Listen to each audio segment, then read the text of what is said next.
Assalamualaikum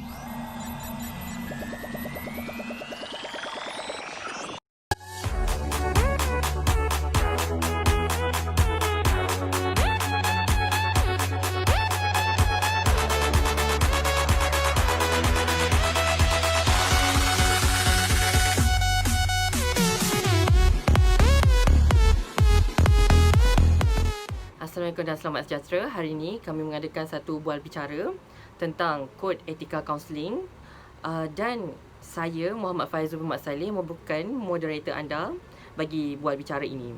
Jadi sebelum saya meneruskan majlis ini, pertemuan bual ini, saya ingin menyatakan bahawa kami akan bincangkan tentang kod etika kaunselor bahagian B yang menekankan tentang kerahsiaan, komunikasi privilege dan privacy.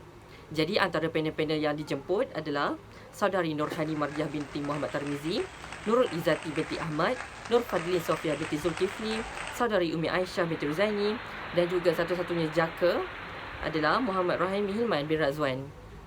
Assalamualaikum saya ucapkan kepada semua. Waalaikumsalam warahmatullahi wabarakatuh.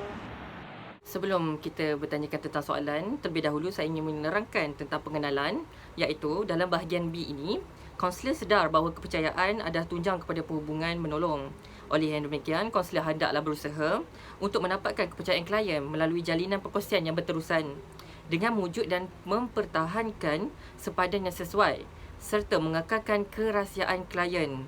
Kaunselor juga perlu menjelaskan parameter kerahsiaan dengan cara yang cekap dan beradab mengikut budaya klien. Dalam hal ini yang menyentuh tentang privacy dan etika kerahsiaan yang sangat penting dalam bidang kaunseling dan diterapkan dalam diri kaunselor tersebut.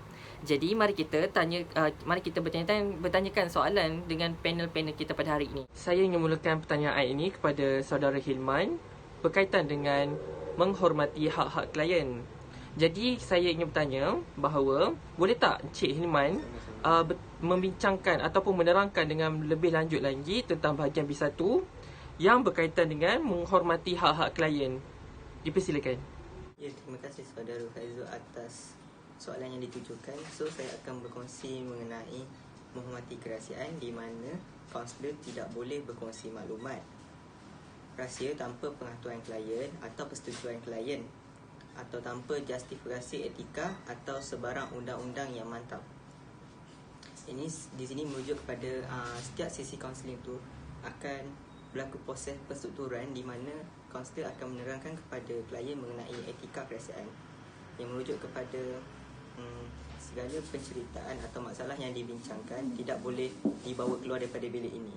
Dan jika tingkah laku klien itu boleh mendatangkan bahaya, kaunselor boleh merujuk kepada pihak-pihak yang bertanggungjawab. Sekali dalam bahagian B1 ini juga menerangkan tentang penjelasan mengenai batasan. Jadi boleh Cik Hilman terangkan secara lanjut tentang apa yang disentuh dalam bahagian B1D ni. Penjelasan mengenai batasan di mana pada peringkat awal dan sepanjang proses kaunseling, kaunselor perlu memberitahu klien mengenai batasan kerahsiaan dan mengenai pasti situasi tertentu yang diduga di mana kerahsiaan mesti didedahkan. Contohnya situasi macam seorang kaunselor mendapat klien yang pernah terlibat ataupun terlibat dalam jenayah berat di mana memerlukan kaunselor mendedahkan maklumat mengenai klien tersebut kepada mahkamah dan pihak polis, tapi ianya bertapis. Terima kasih kepada saudara Hilman atas jawapan yang diberikan. Jadi mari kita teruskan temu bual ini dengan meneruskan bahagian B2 iaitu berkaitan dengan kekecualian. Jadi dalam bahagian B2B tentang menekankan tentang penyakit berjangkit dan mengancam nyawa. Jadi saudari Nur Fadlin Sofia boleh menjelaskan apakah contoh yang dimaksudkan dengan penyakit berjangkit dan mengancam nyawa pada bahagian B2B ini. Boleh saudari teruskan untuk menjawab soalan ni. Apakah contoh yang dimaksudkan dengan penyakit berjangkit dan mengancam nyawa pada bahagian B.2.B? Okey, jadi apakah antara penyakit yang menyebabkan jangkitan ataupun berbahayalah kepada kedua-dua belah pihak iaitu klien dan juga kaunselor. Okey, jadi penyakit tersebut sebagai contoh kita boleh ambil penyakit HIV dan AIDS. Jadi kita sedia maklum bahawa kedua-dua jenis penyakit ni merupakan penyakit yang tidak berjangkit melalui sentuhan, akan tetapi berjangkit mungkin dari segi percakapan apabila berbual, cecair ataupun ailu yang terkena pada kaunselor boleh menyebabkan jangkitan kuman penyakit tersebut. Jadi secara langsung yang membahayakan nyawa kaunselor juga. Okey, itu antara contoh bagi penyakit yang dikata-kata berjangkit dan berbahaya, mengancam nyawa kedua belah pihak. Okey, seterusnya dalam bahagian ni juga, bagaimana pula cara untuk membantu klien yang menghadapi permasalahan sebegini? Apakah tindakan kaunselor dalam mengatasi perkara ini yang dialami oleh klien? Boleh saudari terangkan dengan lebih lanjut? Kita pergi kepada soalan kedua yang ditanyakan, iaitu berkaitan dengan bagaimana cara untuk kita membantu klien yang menghadapi permasalahan sebegini, iaitu penyakit berjangkit ni lah. Okay, jadi dalam hal ni kita tahu seorang kaunselor kerahsiaan itu amat penting ya. Okey, jadi dalam kes apabila berlakunya penyakit berjangkit dan mengancam nyawa ni, wajar bagi kaunselor untuk memberitahu kepada pihak ketiga, pihak ketiga yang dikenali. Memang orang kata orang profesional dan berkaitan untuk tujuan rawatan. Sekiranya memang betul-betul klien tersebut didiagnos ataupun memang ada bukti yang menunjukkan klien tersebut betul-betul menghidap penyakit HIV atau AIDS sebagainya. Kemudian dalam hal ni juga, sebagai contoh, macam mana dia nak kaunselor tu nak bantu klien tersebut, dia boleh bertanyakan pendapat ataupun pandangan klien dalam buatkan keputusan untuk memaklumkan tentang penyakit yang dihadapi klien tersebut. Dalam hal ni kita boleh cakap kaunselor dia boleh buat perbincangan dengan klien, kiranya bincang secara terapeutik untuk membantu klien tersebut untuk mendapatkan rawatan yang sebaiknya lah. Itu sahaja dari saya akan serahkan kepada moderator kita semula. Terima kasih kepada saudari Fadlin Sofia atas jawapan yang diberikan. Serba sedikit ia dapat membantu kita untuk mengenali apakah perkara dan kod etika kaunseling penting dalam bahagian B ini. Seterusnya, saya akan meneruskan dengan bertanya kepada saudari Umi Aisyah dalam bahagian B3 yang menjelaskan tentang maklumat yang dikongsi dengan orang-orang lain. Jadi soalan saya adalah, seperti yang kita tahu, segala maklumat yang dibincangkan bersama klien adalah merupakan satu rahsia. Jadi sejauh manakah had kerahsiaan tersebut dan bolehkah maklumat tersebut didedahkan atas sebab-sebab tertentu? Boleh Cik Umi jawab tentang persoalan ini? Jawab soalan Faizul ni. Okey, berdasarkan dengan saya bagi satu contoh dekat baru-baru ni saya baca dekat Twitter tentang seorang pelajar yang hilang kepercayaan dekat guru kaunselor disebabkan apa yang diceritakan ataupun maklumat yang diberikan itu habis hampir satu sekolah tahu. Okey, kat sini kita boleh kaitkan dengan bahagian B3 dalam kod etika kaunseling, iaitu berkaitan dengan maklumat yang dikongsi dengan orang lain. Okey, dalam bahagian B3C, saya kaitkan dengan setting rahsia yang mana segala maklumat yang dibincangkan tersebut hanya boleh dibincang dalam setting di mana mereka ataupun kaunselor yang klien tersebut bincangkan. Maksudnya kaunselor ni kena jagalah privacy klien agar apa yang diceritakan tersebut tak didedahkan kepada orang lain. So memang salah lah kalau kaunselor tersebut menceritakan atau menghebahkan apa yang dia dapat berdasarkan klien tersebut.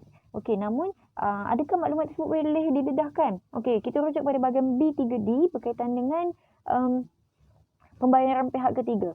Okey, kaunselor boleh sebenarnya dedahkan maklumat tetapi dengan mendapat keizinan oleh klien sahaja. Tetapi kalau klien tu tak izinkan, tak boleh. Okey, dalam satu isu, kalau kita sebagai kaunselor nampak yang klien kita tu mempunyai berpotensi untuk membunuh diri atau mencederakan orang lain, sebagai kaunselor kita boleh dedahkan maklumat tersebut kepada pihak berwajib, namun setakat mana yang berkaitan sahaja, bukan daripada awal sesi sampai habis sesi kita dedahkan pun itu salah. Sebab kaunselor hanya perlu dedahkan part mana yang penting sahaja. Okay, saya harap menjawab soalan. Terima kasih kepada saudari Umi Aisyah. Sebentar tadi kita baru saja mendengarkan penjelasan tentang bahagian B3 dan seterusnya kita akan meneruskan dalam bahagian B5, iaitu berkaitan tentang klien yang kurang upaya untuk memberi persetujuan termaklum. Jadi saya ingin bertanyakan soalan ini kepada saudari Izzati tentang apakah tanggungjawab kaunselor kepada klien yang kurang upaya untuk memberikan persetujuan untuk maklum tersebut. Boleh saudari jelaskan dengan lebih lanjut? Terima kasih diucapkan kepada saudara Faizul di atas soalan yang diajukan kepada saya. Okey, pada pandangan saya, dulu sesi kaunseling ini banyak dijalankan bersama klien yang terdiri pada golongan orang tua, dewasa dan juga remaja. Tetapi sekarang ni sesi kaunseling ni juga banyak dijalankan bersama klien yang bawah umur. Jadi apabila kaunselor ingin memberi perkhidmatan kaunseling kepada klien bawah umur ataupun klien dewasa yang kurang upaya untuk memberi persetujuan termaklum secara sukarela, maka kaunselor ni perlu melindungi kerahsiaan maklumat yang diperolehi semasa proses menolong mengikut kata undang-undang, peraturan bertulis dan juga piawan etika yang berkaitan. Okey, saya rasa itu sajalah daripada saya. Terima kasih atas jawapan dalam bahagian B5A yang berkaitan dengan tanggungjawab kepada klien. Seterusnya, dalam bahagian yang sama juga, dalam bahagian B5, iaitu bahagian B5B berkaitan dengan tanggungjawab kepada ibu bapa dan penjaga yang sah. Jadi soalan saya, bagaimana tanggungjawab kaunselor terhadap ibu bapa dan penjaga yang sah ni? Boleh Izati terangkan tentang apakah perkara yang perlu dititik beratkan oleh kaunselor dalam kod etika kaunselor tersebut? Okey, mengenai persoalan tanggungjawab terhadap ibu bapa atau penjaga yang sah, sekiranya kaunselor ini mendapat klien bawah umur, okey, menurut Akta Kanak-Kanak 2001 iaitu Akta 611, individu yang berumur 18 tahun ke bawah adalah menjadi tanggungjawab ibu bapa ataupun penjaga yang sah. Jadi kaunselor ni perlulah memaklumkan kepada ibu bapa klien ni mengenai peranan kaunselor dan juga orang kata bentuk kerahsiaan perhubungan kaunseling ini. Okey, selain itu orang kata kaunselor ni juga perlulah menghormati hak mutlak dan juga tanggungjawab ibu bapa klien sebagai penjaga. Okey. Dan orang kata kaunselor ni juga perlulah orang kata membina atau memberikan kerjasama yang baik dengan ibu bapa klien dalam untuk membina proses kaunseling yang baiklah. Okey, saya rasa itu sahaja. Terima kasih. Terima kasih kepada saudara Izati atas penjelasan yang boleh kita fahami dalam bahagian B5 tersebut. Okey, kita teruskan dalam bahagian B6, iaitu saya ingin bertanya kepada saudari Nurhani Maria. Dalam bahagian B6 ini berkaitan dengan rekod-rekod. Jadi, dalam kaunseling, kita sedia maklum bahawa segala maklumat yang diperoleh telah direkodkan oleh kaunselor, sama ada dari segi suara ataupun rakaman video. Jadi, saya ingin bertanyakan kepada saudari Hani, bagaimana dengan kerasaan mengenai rekod-rekod klien ni? Dan adakah rekod yang diambil dirahsiakan atau didedahkan kepada orang lain? Boleh saudara Hani jelaskan tentang perkara ini? Okey, jadi tanpa melengahkan masa, saya akan terus menjawab kepada persoalan yang dikemukakan oleh saudara Faizul sebentar tadi. Yang adakah rekod-rekod mengenai klien ini turut kerahsiaan? Okey. Seperti yang termaktub dalam kod etika kaunselor oleh lembaga kaunselor, memangnya dinyatakan dalam bahagian B6A, iaitu berkenaan dengan rekod-rekod kaunseling, dinyatakan bahawa rekod kaunseling ini akan disimpan di tempat yang selamat dan hanya individu yang dibebaskan sahaja yang boleh mengakses kepada rekod tersebut. Jadi di sini menunjukkan bahawa sememangnya tidak hanya isu klien sahaja yang dirahsiakan, tapi rekod-rekod klien yang diperoleh daripada sesi kaunseling itu juga turut menjadi satu kerahsiaan.